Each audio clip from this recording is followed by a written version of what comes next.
Fellow Toastmasters and welcome guests, how many of you think that you're creative? I'll talk about social analytics today and about creativity in our age. A Whole New Mind, a book which was published in 2005, separates the world history in 4 ages. The first is the agricultural age, and it was dominated by farmers. The second was the industrial age, and it was dominated by factory workers. The third was the information age, and it was dominated by knowledge workers. And the fourth, our age today, is the conceptual age, and it is to be dominated by creatives. The reason for that is that there is abundance in our age. There is automation in our age, and there is outsourcing in our age. So what we strive to do should be, first of all, meeting a demand in a time of abundance. It should not be easily automated, and it should not be easily outsourced. So we all have to be creative. Social analytics is one area and one example of how we have to be creative. That means we as people, but as well we as professionals for our organizations. Lady Gaga, creative, I think. No matter if we personally like her or not, or her style or not, she certainly is an example for creativity. She recently launched a campaign which is supposed to provide 1 million of donations to disconnected youth in New York City. Disconnected youth is considered to be young people between the age of 16 and 24 who are not working or not studying at the moment. How she decided to do her campaign? She actually used Facebook and social analytics in order to have 5 organizations, charity organizations, compete for the 1 million. Based on what we call crowdsourcing, which is the feedback of this age group of which charity organization they actually would prefer. So the the competition was between 5 charity organizations, and the first charity organization will get half of the money, $500,000, and then the rest is going to be distributed by the 4 other organizations. A great example of creative use of social media, because there is no other way to connect to this disconnected youth but Facebook, because Facebook is one of the social media sites which are commonly used by young people. Social media can help us discern a lot of information and find out phenomena of our age. But first of all, what is social media and social analytics? Social analytics is the way to analyze information which comes from large social sources. There is a philosophical discussion about the way knowledge is being created today. And it is basically actually a discussion between, and the competition between philosophy and sociology on both sides, because traditionally information in our society was created by certain staples of the society, one of them being the philosophy science. But today actually knowledge is created by each and every one of us. And social analytics is the science on how this knowledge can be leveraged. There are many challenges with it. The geometric growth of data is the first one. Social media today, in in a day generates more information than an entire generation in our world has 2 generations ago in a day. The second challenge is how to find information, and there are 2 aspects to it. First of it is finding a needle in a haystack, which is from the large amount and volume of information to be able to find this single piece which is going to benefit a company in their marketing campaign, for instance. But the other challenge is understanding the haystack. What is the big picture? And how to discern the big picture for such a large volume of data, which we quite often actually call chatter, because there is so much information that isolating what is important within the chatter is really critical.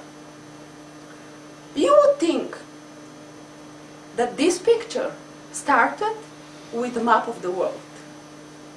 Actually, it didn't.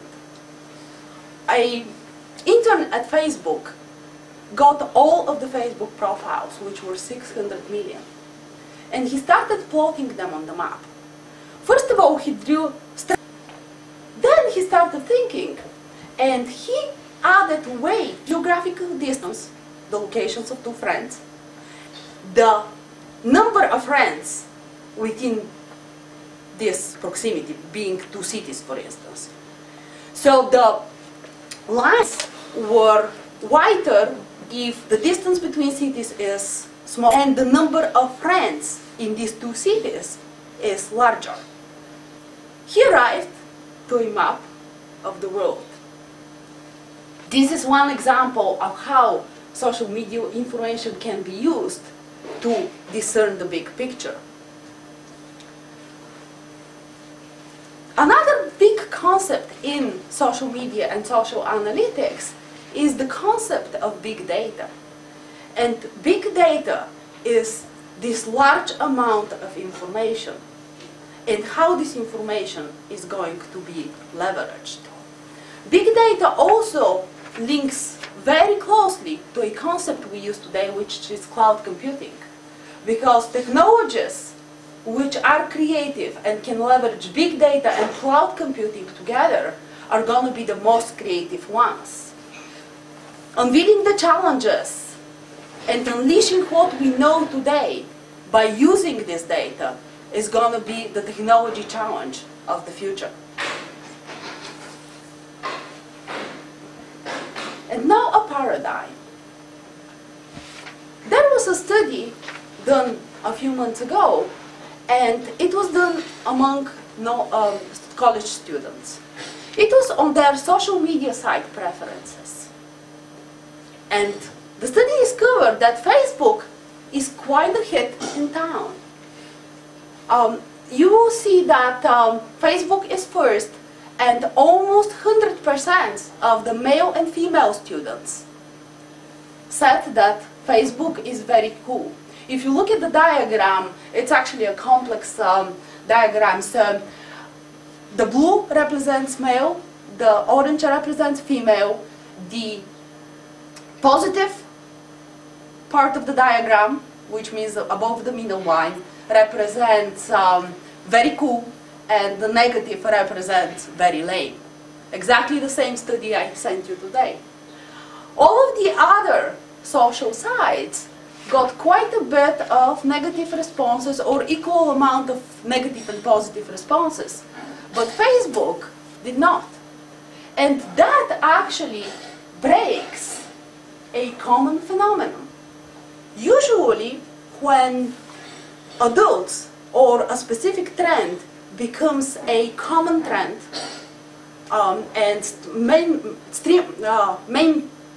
mainstream, younger people tend to stop using it.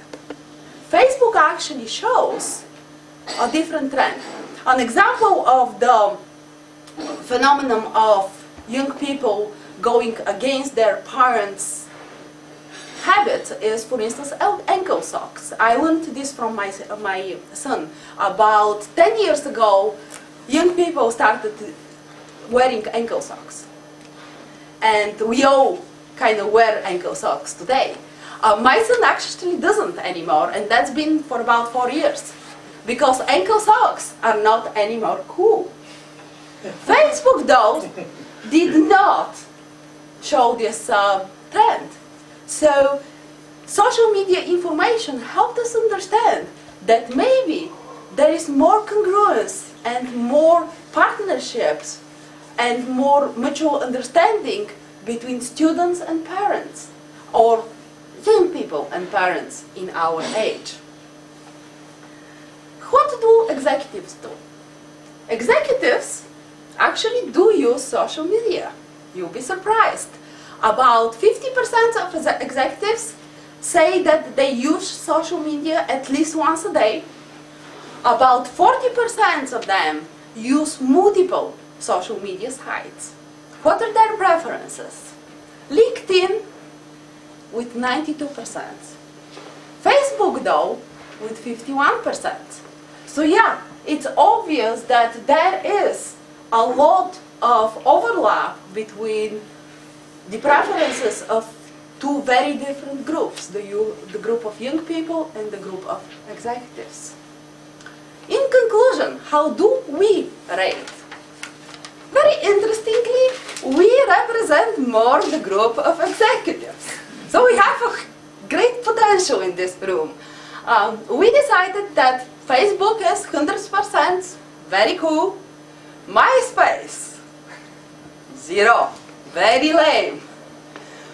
Twitter had a mixed follow, with about 60% of us thinking Twitter's okay.